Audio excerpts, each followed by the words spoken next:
paano kayo na-cast as your character sa Marahuyo Project? Ako kasi, sobrang random nung sa akin. Parang nasa bahay lang ako ni Iana Bernardes. Ano siya, producer natin siya. Tapos, andun ako for a different project. Pagdating ko doon, nagzo-zoom meeting sila ni na JP, tsaka ni na Bene. Kasi, apparently, ongoing yung audition for role ni Venice. Paalam natin na ano kasi si Ian, AD. Yes. Skip ko yung AD, ganyan. So, nag-hello lang ako sa camera talaga, ng Zoom. Tapos, sinabi lang randomly na mag-read nga ako. So, sabi ko, ay, sige, anong sequences? So, edi ni-read ko ng the usual, like, ako lang, kung paano ko siya babasahin. Tapos, after nun, isang sequence na medyo mas mahaba yata. Tapos, umiiyak si Iana dun sa may hagdanan ng bahay nila. Gano'n ka kagaling? Well, Grabe, shit. Naiyak siya sa Excel.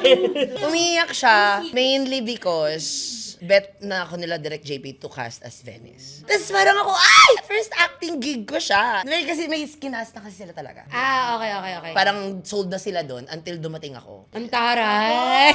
Change the game! Diba ano, minanifest natin yan. Totoo! Nang malala. Parang months before. Sabi ko kay Noor, gusto kong maging best friend ng bida. As in. Ang ganda. Tapos, wala pa kaming idea at all about Marahuyo. Wala. Parang Exactly. nagchichikahan lang kami. Tapos sabi ko, sige, i-declare mo sa universe. Totoo, tas nangyari siya. Full circle talaga.